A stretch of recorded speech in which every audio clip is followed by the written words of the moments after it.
Baltimore Ravens, AFC Championship participant this year, best record in the NFL, but lose to the Kansas City Chiefs, one game away from the Super Bowl coming into this offseason here.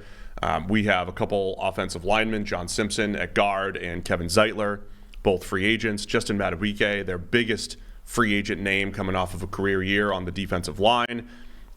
Edge rushers, Patrick Queen, decisions to be made there. So Baltimore Ravens coming into this offseason, what are you looking at for Baltimore to get over that hump, man, and get it to the Super Bowl? Yeah, it's a fascinating offseason of narratives now. I was watching during the week, I finally got around to watching that Joe Montana series that was on Peacock, Cool Under Pressure or something. Montana is a fascinating example. Montana, Brady, now Mahomes, they're all really interesting examples of, like, you change a couple plays here or there and, like, the entire story of their career changes, right? And Montana a bunch of times was the guy that just got it done, got the rings, got over the hump, and that sort of changes the whole dynamic. Brady obviously did it a whole bunch of times in his career. Now Mahomes is doing it to people as well. And those three are sort of the beneficiaries of the right side of those few plays, but there's a corresponding person on the other side of them, right? And a lot of the times it is one kind of person or team or, you know, individual that's kind of getting repeatedly beaten by these guys time after time after time, and then, you know, you become Jim Kelly in the Buffalo Bills or whatever. Yikes. Right? So Lamar Jackson and the Baltimore Ravens are now in danger of becoming one of those teams where, unless you figure out a way of not just being consistently good year on year, which is hard enough by itself, but then how do you get past Kansas City in the playoffs? Right? That's and it's not just Baltimore, Buffalo, like half the AFC is now asking that question, right? It's no longer good enough to just be a good AFC team. On the NFC side, Dallas, I think, can realistically say, let's just figure out how to get to 12 wins every single year, and then one year it's going to break our way in the playoffs, right? And we just have to get over that hump, and then everything's going to be good. The AFC, on the other hand, is saying, okay, 12 wins doesn't actually do you any good anymore. We need to get to 12 wins every year and figure out how we're going to beat Patrick Mahomes and the Chiefs in the playoffs once we run into them, because they're going to be there every year. I don't know what the answer to that is. Oh, great. This whole thing is going to be AFC teams. I don't know what the answer is. I mean, there's nothing specific. I don't think it's as simple as, like, load up on corners because you have to stop the pass game. The Chiefs also showed this year they could do it with a lesser offense, more of a game manager type style at the quarterback position, and then play really good defense. To me, it's just all about you just have to continue to make your team better. And I think where Baltimore's strengths have been, you know, how did Baltimore get here? Part of that is, I think, just continuing to make good decision after good decision. 2 years ago, they traded Marquise Brown for a first-round pick night of the draft, and that night they come away with Tyler Linderbaum at center and safety Kyle Hamilton, right? And so you could easily say, well, Kyle Hamilton is better and more valuable than Marquise Brown. Right. And Tyler Linderbaum is on his way, if he's not there already, to be one of the best starting centers in the league. So I think that's what Baltimore has done to this point, and I think they just need to continue down that path. Now, I would say one of the places, because of how Baltimore has played defense, both under Wink Martindale and then under Mike Macdonald before he got the Seattle head coaching job, Baltimore has seemingly built their defense from back to front and thought about their corners and their secondary. That's where they've invested the most. And then at linebacker with Roquan Smith, right? They traded for him and then paid him a ton of money. I do wonder how much they want to go. So that was more at the neglect of, say, your edge rushers, where a lot of other teams, that's where they tend to invest. Baltimore did a nice job of getting Jadeveon Clowney on the one-year deal again this year, which teams have been doing. They brought Kyle Van Noy in off the couch. Like, those guys played solid football. But if you're talking about what may have been missing in an AFC championship against the Chiefs, I think it's that ability to get pressure off the edge. So with Odafe Owe, you know, heading into year four for Owe, David Ajabu coming off of injury. I mean, they've got a little bit more work to do, I think, on the edge. For a team that was as good as they were, and, you know, certain important parts are obviously locked up long term, Lamar Jackson, et cetera, there is a lot that needs to be done to this roster, like, for 2024. It's far from, we're pretty much intact we've got a couple of small decisions here or there, or a couple of starting spots that can go in a different direction. They actually have a lot of turnover showing up. And, potentially one of the single biggest pieces of business they have to do is their own. Like, can they afford to let a guy like Justin Madubuike hit free agency? I would say probably not. So, like, job one needs to be either locking him up long-term or franchise tagging him, which is not exactly the most... I mean, that's putting an already not great salary cap position under even more pressure if they then have to use a franchise tag on a defensive tackle. They are... there are also rumors that cornerback Marlon Humphrey might be a cut candidate. Right. At over almost 20 million APY for Marlon Humphrey.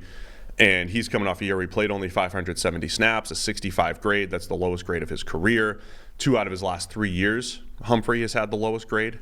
His 2 lowest grades have come over the last 3 years for the Ravens. When I think there was one point in... by the way, I also think part of that is just expanded role for Humphrey when he started moving around a little bit more, put a little bit more on his plate. But that's one of those questions I think that the Ravens have to answer as well. Do they bring back a Kevin Zeitler at this point? Still a solid guard. I do think the offensive line is one of those positions where you can continue to sign older players for 1-2 years at a time and still get value. And once you start trying to get younger there, and you've seen other teams do this, like, oh, we'll just replace this veteran with this, 3rd round draft pick or 4th round draft pick. Sometimes it takes those guys a little bit longer to develop. I think trying to bring Zeitler back makes a lot of sense. And then you can, if you've got 4 slots solidified on the offensive line, that 5th slot makes it easier to start, get younger and figure that out from there. Sure. I'm one kind of almost throwaway redshirt type of pick that they had a year ago that I'm curious to keep an eye on this offseason is Andrew Voorhees, the USC offensive lineman. Remember, he was the guy that tore his ACL at the combine, right? Like doing drills on the field, did the bench press with like his leg in a cast, like on crutches, hobbled out to the bench, but repped whatever, something ridiculous, like 30-something reps with a leg, like one leg just dangling off the side of the bench in a big air cast or whatever. And then the Ravens end up drafting him 7th round, right? Something ridiculously low, day 3 pick, and essentially redshirting him. Like, we'll put him on IR, we'll have him recover there. But he's a guy I think that has starting ability, and I'm just obviously rooting for the guy. Given that story, it would be interesting to see if he has a pathway through to a starting job, given that theoretically either one of those guard spots is kind of up for grabs. A couple other holes to fill that I want to discuss here on the offensive side of the ball. OBJ was just signed to that 1-year deal, so he's a free agent. They drafted Zay Flowers in the 1st round last year. What felt like pretty good depth at receiver and tight end last year. Now it's like, all right, you've got Zay Flowers, and do you really trust Rashad Bateman? Do you trust anyone else in that receiving core? So it feels like another need this offseason. And then running back, where J.K. Dobbins and Gus Edwards both, hitting the market there. And look, one of our listeners said, I can't wait to see Steve give Derrick Henry to 24 teams. Right? And so team number 1 will be will be the Baltimore Ravens. I will pair Derrick Henry with teams who will run the ball often, much like I think, if you're a good running back, I will pair you with a team that has either a running quarterback or a team that's going to run the ball a lot, or both. And so is this actually a move for Baltimore to go get a Derrick Henry just because it fits their style? They're not as run-heavy maybe as they were previously, but I think Baltimore's secret sauce offensively this year was the ability to win in different ways. They had games where it was pass attack. They had games where it was the running attack. They had games where it was more on Lamar, less on Lamar. Does Derrick Henry actually make sense for the Ravens? I mean, I would love to see Derrick Henry in that offense, but I don't know that I could advocate them, paying the money for that to make sense. Like, also, part of it depends what Derrick Henry's market is going to be, which I think is a very difficult thing to pin down, because any sort of conventional wisdom or money management, roster management, whatever, you couldn't really construct a good argument for any team really at this point to go after Derrick Henry and pay him significant money because of everything we know about running backs. On the other hand, Derrick Henry has been the exception. Like, he's been the unicorn, the thing that you're not supposed to do, go chasing exceptions. He's shown repeatedly throughout his NFL career that he is the exception. So do you still treat him like an exception at this point in his career and say, he's worth giving that money to? Like, he's a guy we can give that contract to. He's a guy we can go after that we wouldn't for any other running back.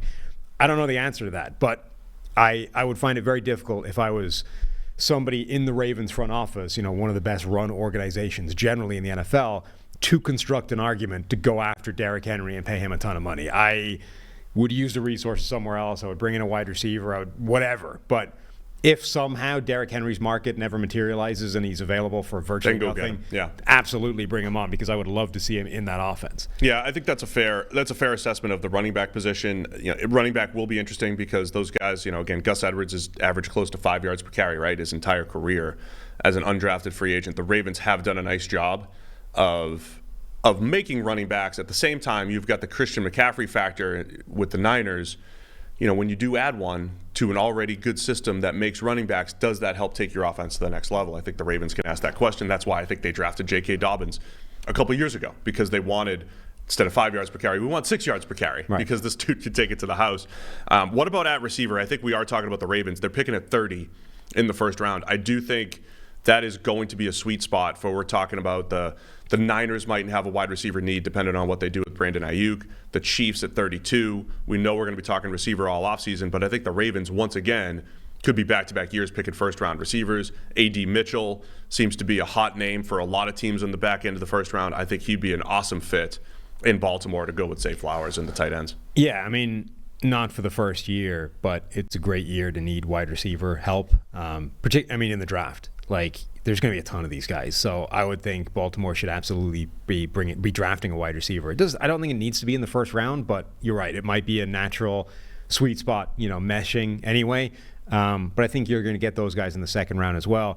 The first question would be, do you bring back OBJ? Because I know a lot of people I don't think he played that well last year, and I wouldn't be rushing out to bring him back. I've been running through this segment assuming we're not. Right. I don't know that it's the consistency is there. The special isn't there necessarily. I don't think he's been special in about 5 years. He had that spurt with the Rams. Yes. Right, where leading it started to the Super Bowl. Slow. Yeah. And then he would have been MVP of the Super Bowl. Correct. If he didn't get hurt. Right. They were featuring him, slot fades. They were attacking Mike Hilton, and he looked like he was going to dominate the Super Bowl. But that was the last time I think we really saw that from OBJ. Everything else has just been inconsistent. Him and Lamar were not able to connect consistently last year. Yeah, he averaged less than 2 yards per route run last season for the Ravens. He played okay. I mean, that was the best version of him we've seen, I think, since that Super Bowl. But it's not like you sort of looked at that. Plus, given his age, 31 years old, it's not like you looked at that and said, got to bring this guy back. Like, he completely the way he did with the Rams when he was on that run to the Super Bowl, he's changed the offense. He's transformed this team. Absolutely bring him back. And they didn't, obviously, because he got hurt. But yeah, I don't think you could have seen enough from OBJ to say we've got to bring him back for that kind of money. When you do look at the draft and you say, alternatively, for a fraction of the cost in the first/second round, there's A.D. Mitchell, there's all these other guys, Jalen Polk, there's Jamari Thrash, there's so many different receivers you could bring in and theoretically get the same kind of production for less money. Couple potential answers that I want to give the Ravens here. In free agency at guard, if they look at Damian Lewis of the Seattle Seahawks, okay, I think he fits from a run blocking perspective, 75th percentile throughout his career in positively graded run blocks. That is a huge stable stat for interior offensive linemen. I think he'd be a nice fit, and try to bring back Zeitler. Keep that offensive line intact. I think to your point, the depth at receiver might be the way to go in the draft, but they have to keep taking swings at receiver. The other thing, as I mentioned earlier, the edge rush position here in Baltimore, is that going to be featured more in a different offense? Edge rusher at the back end of the first round, if that ends up becoming a play. Chop Robinson from Penn State, he's 44th on the PFF draft board at the moment. I don't know if a lot of people had him in the first round. I don't know where he ends up landing. And then Darius Robinson from Missouri, who's getting a ton of publicity. coming off one of the best Senior Bowls we've ever seen. Darius Robinson, again, I bet by the end of this whole thing, they're talking about him in the top 10 to 15. But as of now, he's creeping up into the first round, and he might be a good fit for Baltimore late in the first. So I think edge and receiver, there'll be some options there at the back end of the first. They're value positions. They fit what Baltimore needs, and I think that's going to be the way to go. I also think this is a year or an offseason where the type of veteran free agent edge rushers that Baltimore loves to bring in, the Jadeveon Clowneys of the world, there's going to be a bunch of those guys like available right before the season that they can just bring in. You know, you're going to look at this depth chart at some point in the offseason and be like, wow, Ravens really don't have that much when it comes to pass rushers or edge rushers in particular. And then they're going to sign, Marcus Davenport and Darrell Taylor or something in the space of 3 days. And be like, oh, look, it's fixed. They did it. And it's going to cost them like not much. Yeah, those guys are in the hundreds on our board right now. And I think that a lot of that makes sense. The way they have operated to this point. I just wonder if when they're assessing this season and they're like, hey, the Chiefs are the team to beat, having a little bit more off the edge to kind of slow down that offense might make sense. All right, so look, we don't give you every single answer. We talk through what the potential options are, right? So did we fix the Baltimore Ravens? Is this getting us to the Super Bowl? At least this year we're not talking about are they bringing Lamar Jackson back? Yes, true.